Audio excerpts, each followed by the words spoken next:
I want you to imagine something. Imagine you had a time machine, you went all the way back to January 2004, and you built the perfect portfolio. Not a guess, not a hunch. Imagine you had the actual foresight to pick what would turn out to be the 20 best performing stocks in the S&P 500 over the next 20 years. Your magical crystal ball had you invest in Nvidia, Apple, Netflix, Amazon, Google, Microsoft, Booking Holdings, Monster energy drinks. The best of the best with the benefit of hindsight. This portfolio, equally weighted across those 20 names, compounded at roughly 25% per year. It turned $10,000 in 2004 into well over $800,000 today. And yet, even that portfolio, even the one that no real investor probably ever held, even the single greatest diversified basket you could have ever constructed in hindsight, there were multiple years where it underperformed the S&P 500. Multiple years where it was down.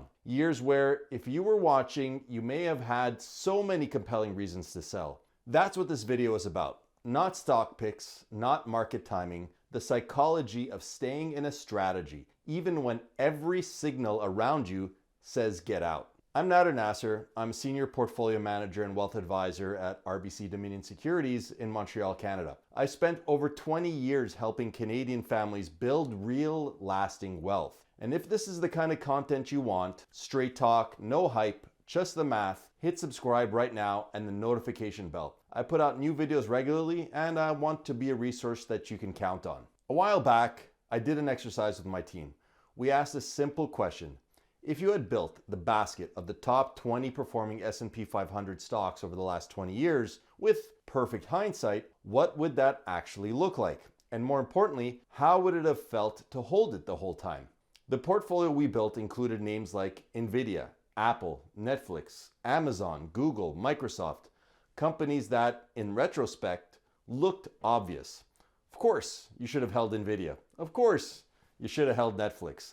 But here's what most people don't think about. Nobody knew that in 2004. Nobody knew that Nvidia was going to become an AI empire. Very few people expected that Netflix was going to completely destroy cable. At the same time, these were just companies with uncertain futures, volatile stock prices, and plenty of skeptics. And I want to be very clear. Nobody held this exact portfolio. No human being, no fund, no advisor. This is a perfect hindsight construct. We're using it not to show you what to buy, but to make a point about discipline. Because even this mythical portfolio, the best one imaginable, would have tested you badly.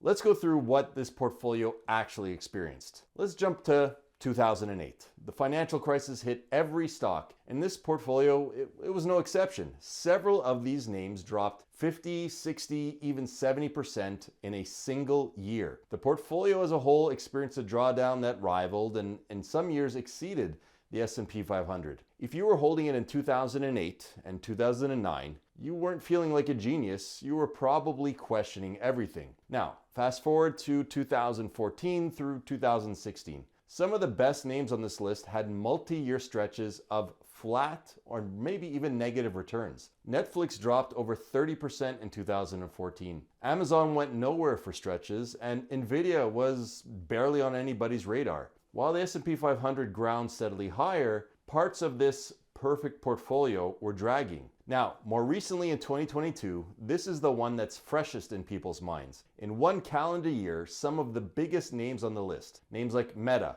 Netflix, Amazon, Nvidia, they were down 50, 60, and even 70%. The portfolio in aggregate had one of its worst years in the 2 decades. And this wasn't a no-name speculation basket. These were the most dominant companies in the world. So ask yourself honestly, if you were holding that portfolio in October of 2022 and your statement showed that you were down 46%, would you have stayed in? Most people wouldn't, and that is the entire point. Now connect this to what actually happens with most managed money. Most actively managed funds, the ones charging you 1.5 to sometimes 2.5% in annual fees, are doing something called closet indexing. They hold 80, 90, 100 stocks that essentially mirror the market. They collect active management fees but deliver index level returns. And once you subtract those fees, you're virtually guaranteed to underperform over time. And the data here is pretty hard to ignore. If you look at the SPIVA scorecard, which is basically S&P's big study comparing active funds against their benchmarks, and really one of the most thorough looks at active versus passive performance, over the last 20 years, more than 94% of active funds lagged behind their benchmark. Not barely half, 94%. And yet, even knowing this, investors still abandon perfectly good strategies to chase whatever worked last year.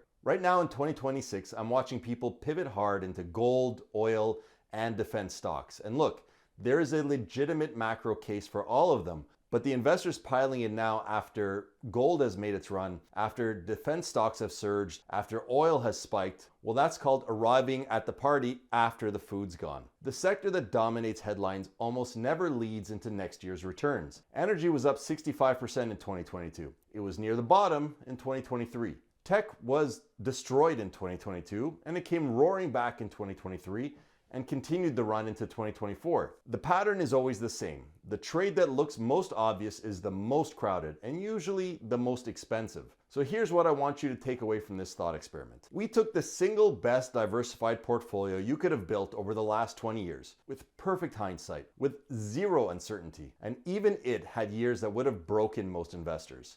Years where it lagged the index, years where it was down 40, even 50%, years where selling would have felt completely rational. Yes, hindsight is 2020. I am saying that explicitly. We cannot know in advance which 20 stocks will be the best of the next 20 years. That's not the point of this video. The point is, even a flawless strategy held over a long enough period will have chapters that feel like failure. And that's where most investors make their most expensive mistakes. Not by choosing the wrong strategy, but by abandoning the right one at exactly the wrong moment. The investors who stayed in through 2008 and came through to the other side, the ones who held through 2022 and didn't rotate into whatever the headlines were pointing to, these are the investors who let compounding do the job. Discipline is not passive, it is active. It requires a framework, a benchmark for your actual goals, not the S&P 500, and as an advisor that keeps you from making fear-driven decisions even when the markets test you. This is exactly what I do. I'm not in the business of chasing the hottest sector or convincing clients their portfolio needs a new overhaul every time a narrative takes over the market. I build disciplined, evidence-based strategies, and then I help clients stay in them when it gets uncomfortable, because that's when it matters the most. If you're not sure whether your portfolio has a real strategy or it's just a collection of positions that felt good at the time, that's a conversation worth having. If your advisor's answer to every downturn is to do something, to rotate, to hedge, to chase whatever's working now, that's probably also worth examining. And if you want to understand what a disciplined long-term wealth strategy actually looks like, I'm happy to walk you through it. I'm Nader Nasr, and I'm here every week to help you cut through the noise and think like a long-term investor. If this video made you think differently about how you're measuring success, do me a favor and like it. It tells me this content is valuable and it helps other investors find it. And if you're not subscribed yet, hit that button.